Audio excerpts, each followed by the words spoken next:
bu ngeen gisee ma wax le doyen Doudou Mohamed Kumba Ndiaye Rose damay bëgg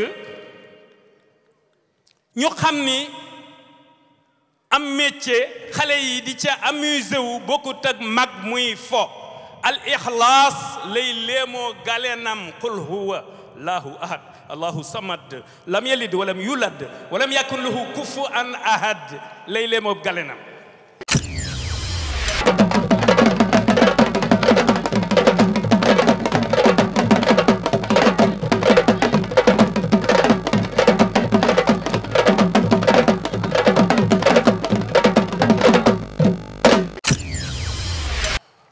kenn defe ne mag muy fola da ngeen may defal kun tempo bi yeew leen ko ci moom ñépp derrière lui ku yor tam tam déglu ko mu ni kun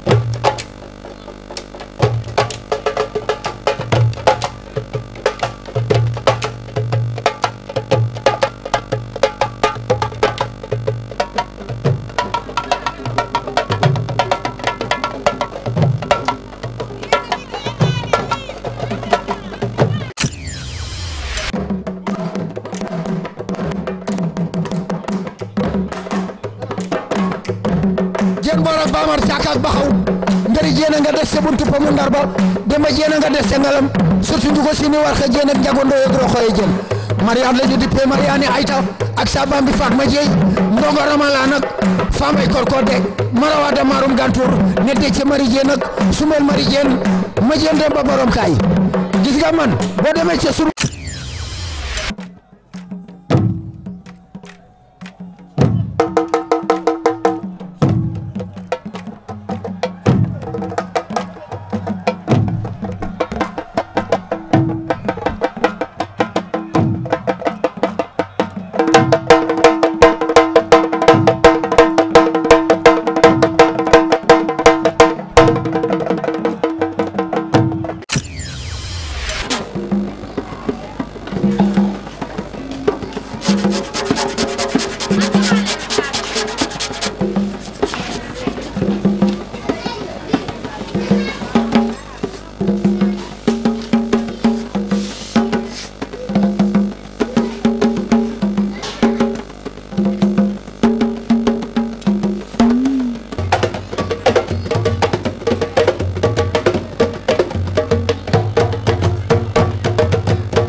fay ak rakam kon do bu lig Nicolay defé li nga xamantene li ciosan la delo ma Cheikh Fatma Ndiaye day bek Allah Judu Ndiaye Kumba Ros bek ki nga xamantene bi modi Samba Jabara Samba bek lepp lo xamne bi ngewel la ñu delo ci ciosan kon wax nañu deug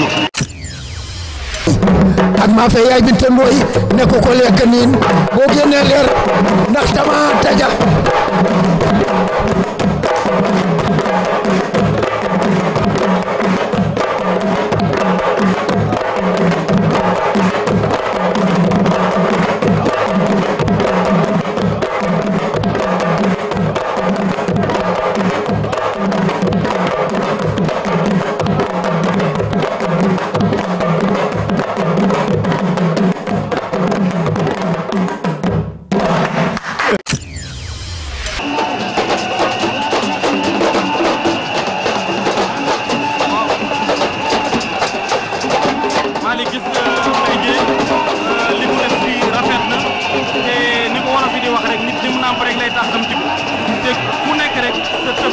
tey mooy sa dëbin te it defe naa ne ku jur doom rek deewuloo ndax démonstration bi nga xam ne Mbaye Dieye def na ko ci bis bi nga xam ne dañuy sargal baayam Vieux Seng yaakaar naa ne tey jii Vieux Seng xelam dal na te it Malick li am solo mooy nit soo koy sargal da nga koy sargal ba muy dund.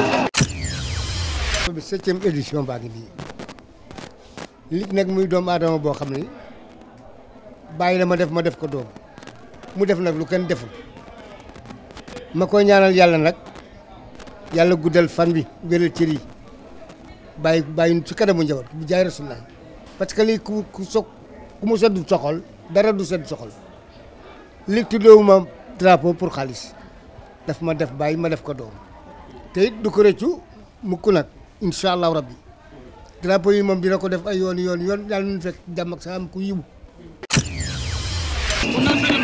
sama yaram daw na li ma soog a jox na yaram daw na. waaw mon père bés bi lan la représenté pour tey. li ma représenté moo di lii ku mu doyul dara du la doy barke sëñ Babacar mi nga xam ne moom rek laa yaakaar tey ak ëllëg li may ñaan yàlla nag mooy rek bés bi yàlla na ko yàlla seree ci jàmm ak salaam. laaw dina xëy bés dikkale ñu laaw dina xëy bés dikkale ñu yaakaar ne ñun rek ñoo fi ne ñu yaakaar ne ñun rek ñoo fi ne bu jëf ji baaxee bul damu su ñaawee tubbi ko. ñu daal di jàll ci li nga xamante ni moom mooy zapping rajo c'est la première fois waaye hommage yi nga xamante ni moom lañ fa rendre ki nga xam ni moom mooy Doudou Ndiaye Coumba Rose dafa émouvant ba nga xamante ni mënuñu leen ko woon bañ a tegal nañ ko déglu.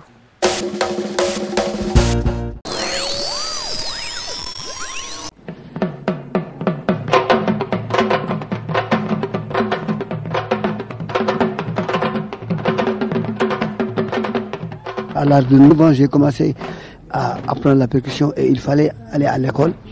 Et mes parents n'étaient pas d'accord pour que j'apprenne ce métier-là, la percussion. J'ai eu toujours des problèmes avec mon oncle qui m'a toujours bastonné, qui m'a toujours frappé, qui m'a blessé plusieurs fois. J'ai été hospitalisé à 2 reprises à cause de mon oncle qui était nerveux, qui ne voulait pas que j'apprenne la percussion, qui voulait, comme il avait constaté que j'étais un bon élève à l'école, il voulait que je continue mes études. Et moi, à chaque fois que je me lève pour aller à l'école, il suffit d'entendre un son de tam-tam, on dirait qu'il y a quelque chose qui me dévie.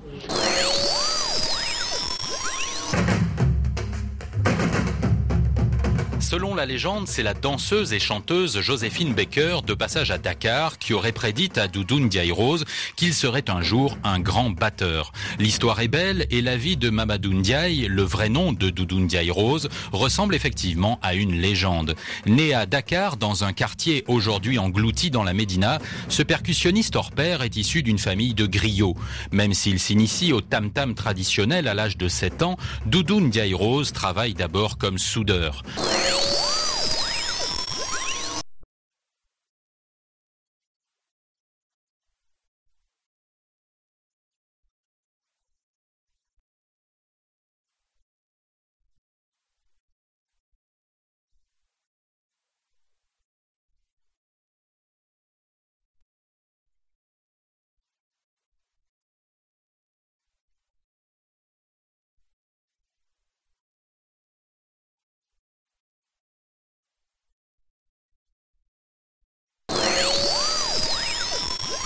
Qui me dit non, il ne faut pas aller à l'école, il faut aller battre.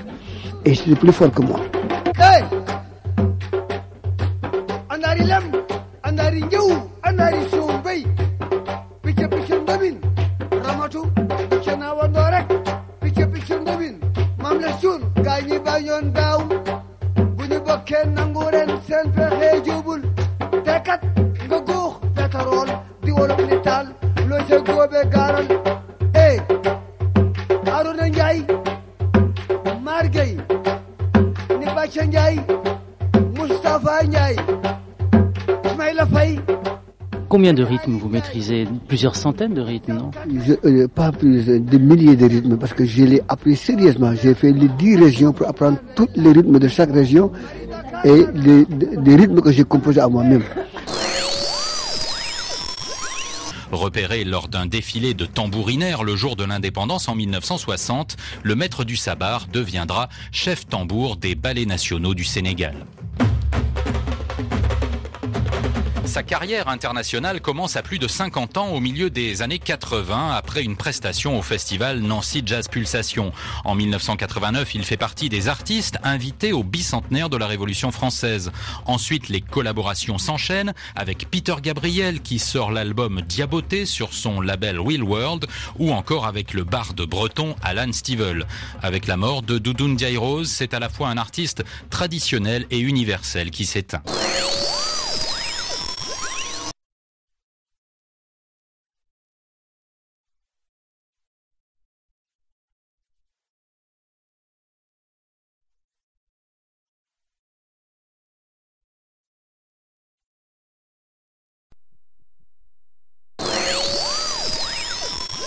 Vous tournez beaucoup en Afrique. Je suis heureux de tourner pour rencontrer d'autres musiciens parce que moi, mon idée, c'est de maintenir ma culture, mais je suis content de faire le métissage de culture pour aller dans les autres pays, pour prendre ce qu'il y a dans les autres pays et en gardant la mienne.